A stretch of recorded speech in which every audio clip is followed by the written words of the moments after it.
Hi everyone, it's Angela from Shin's Greens. Welcome back to my garden.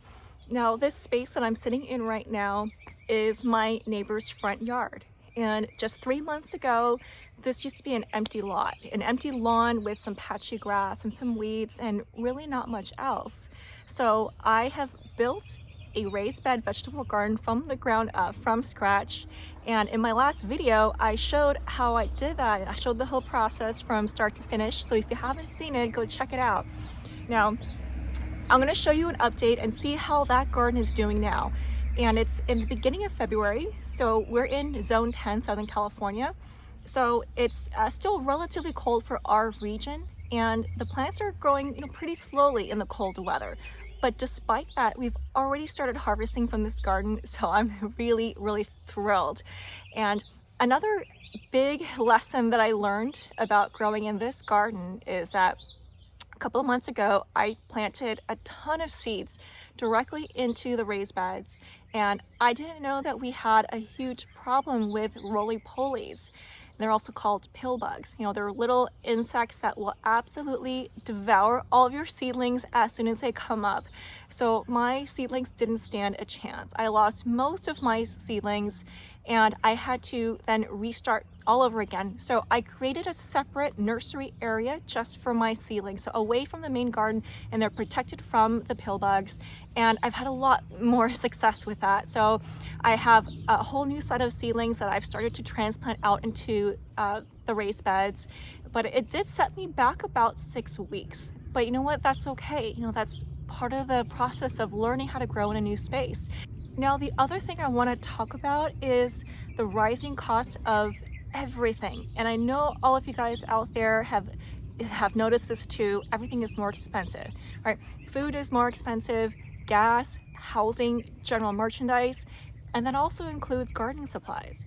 So just the other day, I went to a local nursery to buy some premium compost. It's really good quality compost. In order for me to buy enough compost to fill all of my raised beds would have cost me $400, which is a lot of money.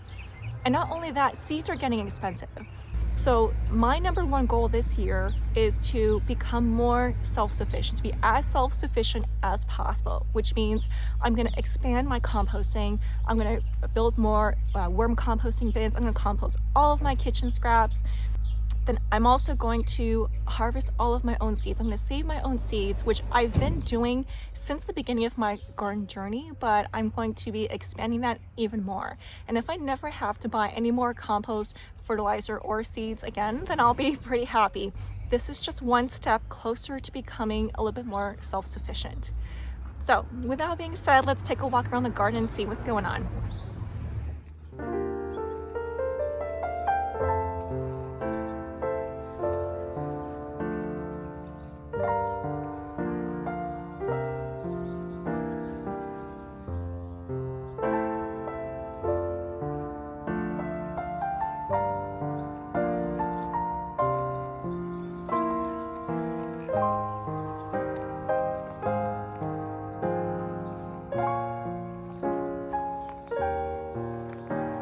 Things are looking really good. Okay, let's start over here. So we have some curly kale over here.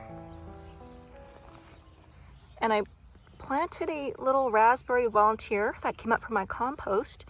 So the raspberries will get huge and they'll just kind of spread on over in this area, which is exactly what I want. Okay, so here we have some watermelon radishes, which is a really cool variety of radish that has red flesh on the inside, and they are really delicious. So we're going to harvest one of these and I'm going to show you how that looks.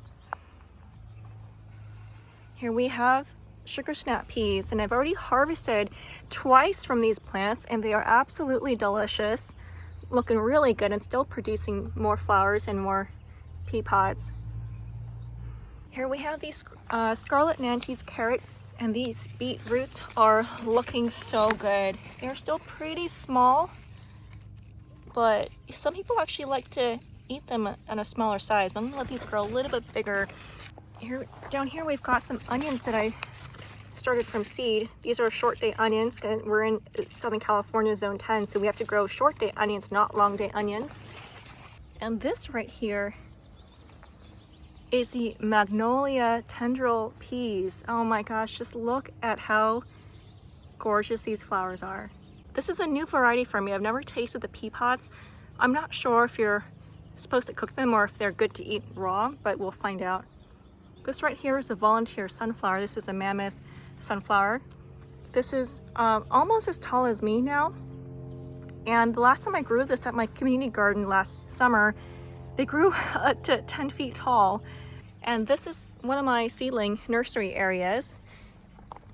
And I'm starting seeds separate from my main beds because if I plant seeds directly in there, all my seedlings will get devoured by the roly-polies. So this is a way to keep them protected until they're big enough to transplant out.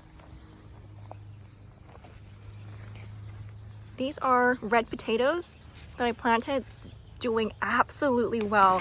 So February is the best time in my climate in Southern California to grow potatoes. You can't plant them in the summer, it's just too hot. And in the middle of winter, it's just not enough sunlight. So, but right now in February, it is perfect and they're growing so fast. This is a gooseberry, or some people call them, I guess, golden berries, or maybe Cape gooseberries. So they're little, tropical flavored fruits that come in a papery husk.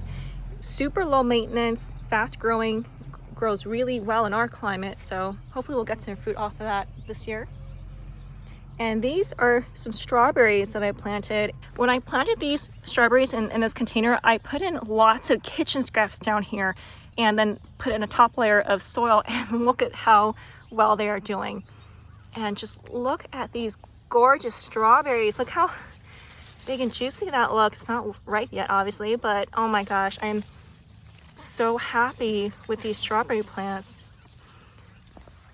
Another dahlia tuber that is just starting to produce shoots here. I absolutely love dahlias. I'm so excited to see them. These are the King Tut purple pea pods that are just starting to flower. The flowers look beautiful. They look very similar to the magnolia tendril peas. All right, here we have some Swiss chard. I've got some more beets over here. Right here, this is lacinato kale, or dinosaur kale. So here's the red cabbage and another red cabbage. There's no head on it yet. And then back here, I've got 3 cauliflowers. No head on it quite yet. These guys are snow peas. Beautiful flowers on these. And they are just starting to produce some pea pods here. Okay, let's take a look at what's growing over here. So this right here, I did a whole row of ranunculus because I absolutely love ranunculus. You can see, I think I planted about 20 of them here. And I planted a lot of bush beans because I love green beans. They're my favorite vegetable to grow. And this one is, I think this one is a Chinese broccoli. Now this is one strategy I started using to prevent my seedlings from being eaten by all the roly-polies. So I started using these glass jars to keep them covered. And you know what? It works so well. Not only does it protect the beans from the roly-polies, but it acts like a little greenhouse and keeps it warm, especially because we're still in the beginning of February. I know it's too early to start green beans, but I want to start them anyway. And you know what, guys? It works, so give it a shot. Now, throughout my garden, I dug these little compost holes that, if I have kitchen scraps, I just lift it up, pour the kitchen scraps in there, and then cover it with soil, and then put the pot back up. And then once it fills up, then I can plant something, transplant something directly in this spot, and it already has, some nutrients underneath in the soil. Okay, so this is a white borage. This is a volunteer that I got from the community garden. Now this is thistle that we bought as a tuber. We have 2 of them. We have here and here, and these are perennial. Now here I've built some trellises. I've got 2 trellises now. I met a really nice neighbor who has a ton of bamboo growing around his property. So he cut them down for me. So thank you so much, Don. I'm growing all different kinds of peas along here. I covered them with glass jars to prevent them from getting eaten. So this one hasn't come up yet. But these guys have, and I know this looks really goofy, but I've tied some string around them to help them reach the pole to start climbing up the pole. Here, you will not believe what I'm growing here. Oh my gosh, look at that. Do you see that? Do you guys know what this is? This is asparagus. I mean, look, they look just like itty bitty little tiny asparagus. Look at that. So at the community garden, I have an asparagus patch that produced a ton of seeds this year. So I collected a lot of seeds and I just kind of scattered them throughout these raised beds, and these guys actually sprouted, which I'm so excited about. So I'm keeping them covered because I don't want them to all get eaten, so I'm going to cover that up. But I can't believe that we successfully sprouted asparagus right here. Now, asparagus are perennials and they take about 4 years to fully mature before you can start harvesting from them. So it is a long-term investment. And here we've got Love in a Mist. I don't know if you guys have ever heard of that flower before, but these look beautiful.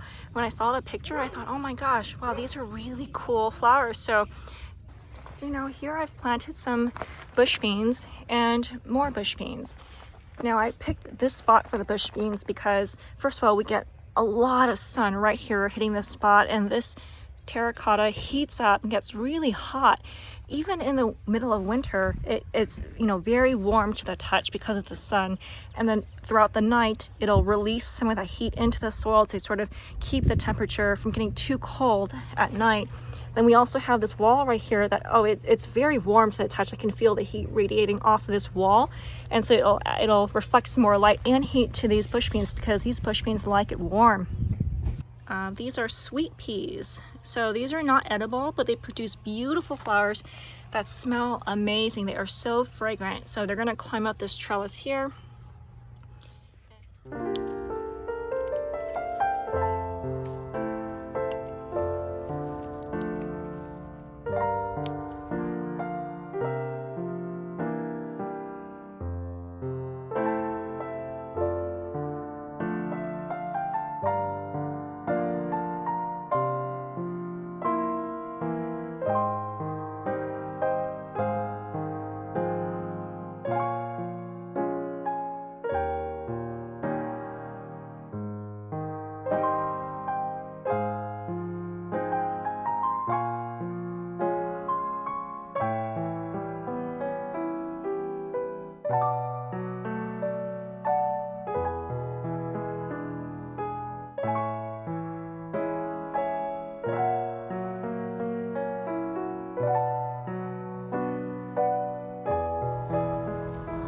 Oh my gosh, you guys, check this out. Doesn't that look gorgeous?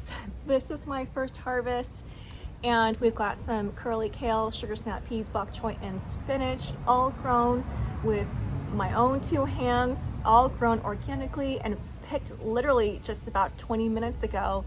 I am so thrilled with this.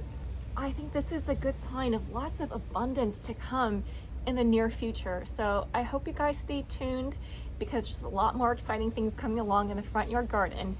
And I will see you guys next time.